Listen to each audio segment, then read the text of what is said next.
मैं coming sir? Yes please do. बैठिए। नमस्ते। नमस्ते सर। शुभम, आपने तो बीएड किया हुआ है। सर बीटीसी की है। बीटीसी किया हुआ है। आप एक शिक्षक बनना चाहते हैं। जी सर। कल्पना कीजिए, लेकिन प्रशासक भी बनना चाहते हैं। जी सर। दोनों में से क्या आपकी वरीयता है? सर वरीयता प्रशासक बनना है, इसलिए बीटीसी किया था, क्योंकि सर इसमें श्योर नहीं होता है कि हो ही जाए, एक लंबा प्रोसेस होता है। चलिए मान लेते हैं आप एसडीएम बन गए। जी सर। और आपको पता लगता है कि आपके क्षेत्र में एक स्कूल में बच्चों को भेजना उनके अभिभावकों ने बंद कर दिया। जी सर। कारण ये है कि वहाँ जो मिड डे मील के लिए जिन महिला की नियुक्ति की गई है वो दलित समाज से आती है। जी सर। और स्वभाव उन्होंने उस महिला को नहीं रोका, उसके लिए कोई अपशब्द नहीं बोले, कुछ नहीं किया, बस अपने बच्चों को भेजना बंद कर दिया। जी सर। ऐसी स्थिति को आप कैसे रिजॉल्व करेंगे? सर ऐसी स्थिति को रिजॉल्व करने में हम अभिभावकों की, जो लड़कों के अभिभावक हैं, उनसे ही संवाद करना चाहेंगे। उनसे करेंगे क्या ये बताइए। आप एसडीएम हैं, आपके अंतर्गत कोई एक प्राथमिक शाला है किसी गांव में। जी सर। वहाँ क्या करें? वहाँ से आपके पास ये समाचार पहुँच गया। जी सर। अब आप क्या करेंगे? सर मैं गांव में सबसे पहले जाना चाहूँगा। गांव पहुँचेंगे? जी सर। अभिभावकों से बात करूँगा, उनकी जो आपत्तियाँ हैं कि क्यों नहीं भेज रहे हैं, क्या कुछ समस्या कहीं नहीं वो करें, हमारे बच्चे नहीं भेजे सबको। आप किसी और से पूछेंगे तो बताएगा कि वो दलित जाति से आता है, ये उच्च जाति के लोग हैं, अपने बच्चों को उसके हाथ का खाना नहीं खिलाना चाहते। सर तो उनको जानकारी ही देंगे कि आपको लगता है कि वो इसलिए नहीं कर रहे क्योंकि उनके पास जानकारी नहीं है? आप प्रशासन सर के सोच के बताइए। उनके अंदर जातिवाद की भावना है, तो उसमें हो सकता है कि कुछ उनकी गलतफहमियां हों, हो सकता है उनको परसुएशन से उनके अंदर बदलाव आ जाए। और आप भाषण देने के अलावा कुछ करेंगे कि नहीं? करेंगे क्या? मैं एक्शन जानना चाह रहा हूँ। सर मैं दलित महिला को हटाऊंगा नहीं फिलहाल।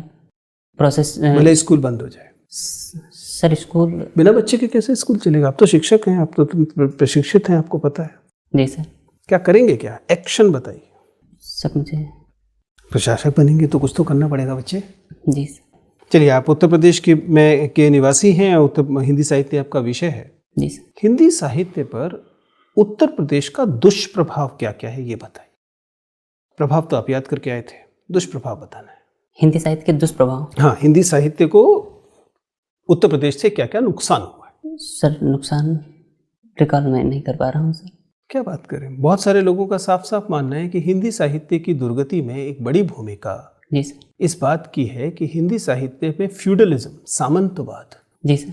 वो उत्तर प्रदेश की वजह से, खासतौर से इलाहाबाद और बनारस की वजह से आता है। आप इस बात से सहमत हैं कि नहीं? सर मैं नहीं सहमत हूँ इस बात से, क्योंकि कई जो कवि और लेखक हैं वो निम्न वर्ग से भी आए हैं।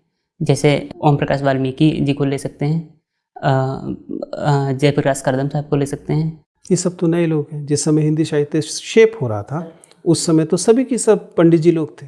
सर थे जरूर, अधिकता मान सकते हैं, लेकिन ये नहीं कह सकते कि केवल सामंती प्रकृति के ही लोग थे। हमारे लखीमपुर खीरी से भी वंशीधर शुक्ल जी अवधि के कवि रहे हैं, लेखक रहे हैं। उनकी भी पृष्ठभूमि जो थी वो बिल्कुल सामान्य थी। आप तो बता रहे हैं शुक्ल जी थे वो। तो सर शुक्ल जी थे, हाँ, लेकिन तो हिंदी साहित्य पे तो आरोप ही ये है कि केवल उच्च वर्ण के लोगों का कब्जा रहा है, और आपने उदाहरण दिया तो शुक्ल जी का दे दिया किसी। सर कह सकते हैं, लेकिन हैं अन्य। जैसे आप छायावाद तक हिंदी साहित्य में गैर ब्राह्मण लेखकों के नाम बताइए।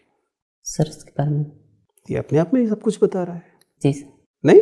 जी सर। चलिए खैर कोई बात नहीं। हिंदी साहित्य में सबसे ज्यादा कंफर्टेबल आप कहाँ हैं? सर भक्ति काल में। भक्ति काल में। जी भक्ति काल के उदय की व्याख्या करते हुए जी सर। जब हजारी प्रसाद द्विवेदी कहते हैं कि अगर मुसलमानों का आक्रमण नहीं भी हुआ होता जी सर। तो हिंदी साहित्य का 12 आना वही होता जो आज है। जी सर। वो 4 आना कौन सा है जिसे हजारी प्रसाद द्विवेदी मानते हैं कि मुस्लिम आक्रमण की वजह से हुआ? सर इसमें आचार्य रामचंद्र शुक्ल और हजारी प्रसाद द्विवेदी जी के बारे में दोनों लोगों की अलग अलग व्याख्याएं हैं, जिसमें से आचार्य हजारी प्रसाद द्विवेदी अधिक। आप मेरा सवाल समझ पाए? जी सर समझ। 12 आना तो वो भी मान रहे हैं वही रहता, 4 आना के बारे में उनकी राय है कि बदल जाता। वो 4 आना कौन सा है? सर वो 4 आना मान सकते हैं कि जो तत्कालीन जो शासन था उससे लोगों को हो सकता है कि ऐसा लग रहा हो, उनकी जो भावनाएं हैं वो आहत हो रही हो सकता है उसका एक कारण मान सकते हैं 4 आना। चलिए जाते जाते मुझे ये बताइए, इससे पहले कि सर आपसे सवाल पूछें, जी त वर्ग की सघोष महाप्राण ध्वनि कौन सी है? सघोष महाप्राण। सर मैं रिकॉल नहीं कर पा रहा हूँ। चलिए कोई बात नहीं शुभम, आपसे बात करके मुझे अच्छा लगा। आपका इंटरव्यू समाप्त होता है, आप जा सकते हैं। जी सर।